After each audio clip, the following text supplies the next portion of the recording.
Demonstration problem 20.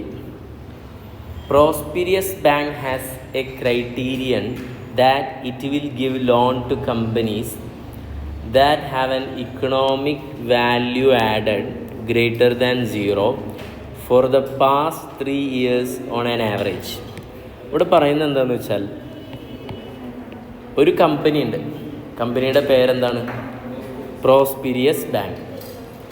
അവർ loan കൊടുക്കണമെങ്കിൽ ഒരു criteria പറയുന്നുണ്ട്. ഇത്രയാണ് ആ കമ്പനിയുടെ EVA.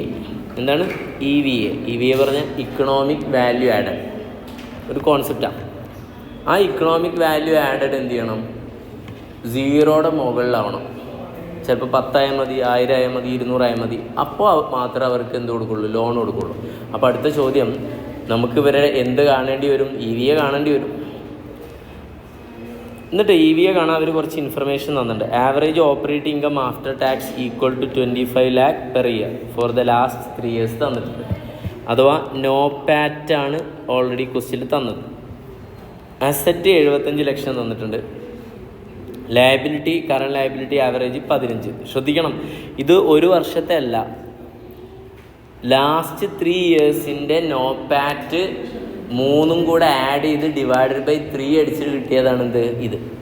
ഒരു വർഷത്തെ അല്ല, 3 വർഷത്തെ ആവറേജ് പ്രോഫിറ്റാണ് ഇവിടെ തന്നിട്ടുള്ളത്. അതായത് നോ പാറ്റ് ഫോർ എത്രയാണ്? ആവറേജ് 3 years ആണ് മനസ്സിലാക്കുക. അപ്പോൾ സ്വാഭാവികമായിട്ടും നമുക്ക് ക്യാപിറ്റൽ എംപ്ലോയ്ഡ് എടുക്കുമ്പോൾ ആവറേജ് എടുക്കണം. ഇവർ ക്യാപിറ്റൽ എംപ്ലോയ്ഡ് ടോട്ടൽ അസറ്റിൻ്റെ ആവറേജ് 3 വർഷത്തെ തന്നിട്ടുണ്ട് 75 lakh. പിന്നെ വാക്ക് ഓൾറെഡി 10% തന്നിട്ടുണ്ട്. ലയബിലിറ്റി 15 ലക്ഷവും തന്നിട്ടുണ്ട്. അങ്ങനെയാണെങ്കിൽ നമുക്ക് ഈസി ആയിട്ട് ഇത് എന്ത് ചെയ്യാം? സോൾവ് ചെയ്യാൻ പറ്റും. EVA is equal to NOPAT minus capital employed into വാക്ക് എന്നാണ് ഇതിൻ്റെ ഇക്വേഷൻ. നമുക്കൊക്കെ അറിയുന്ന NOPAT directly given in the question itself എത്രയാണ് പറയുന്നത്? 25 lakh തന്നിട്ടുണ്ട്. മൈനസ് ക്യാപിറ്റൽ എംപ്ലോയിഡ് നമുക്ക് കാണാൻ എളുപ്പമാണ്. 75 ലക്ഷമാണ് ഇത്. ക്യാപിറ്റൽ എംപ്ലോയിഡ് താഴത്തെ ഒരു വർക്കിംഗ് നോട്ട് കൊടുക്കാം. എത്രയാണ്? അസറ്റിൽ നിന്നും എന്ത് ലെസ് ചെയ്താൽ മതി? ലയബിലിറ്റി ലെസ് ചെയ്താൽ മതി. അസറ്റ് വരുന്ന എമൗണ്ട് 75 ലക്ഷമാണ്. മൈനസ് എത്ര? 15 ലക്ഷം. അപ്പോൾ 60 ലക്ഷം രൂപയാണ് ക്യാപിറ്റൽ എംപ്ലോയ്ഡ് ആയിട്ട് വരാം. ഈ 60 ലക്ഷത്തിൻ്റെ 10% എന്ത് കണ്ടാൽ മതി? വാക്ക് കണ്ടാൽ. എന്നിട്ട് നോ പാറ്റിൽ നിന്ന് ലെസ് ചെയ്യണം. അപ്പോൾ 25 ലക്ഷം മൈനസ് 60 lakhൻ്റെ 10% 6 lakh വരും. ഓക്കെ അല്ലേ?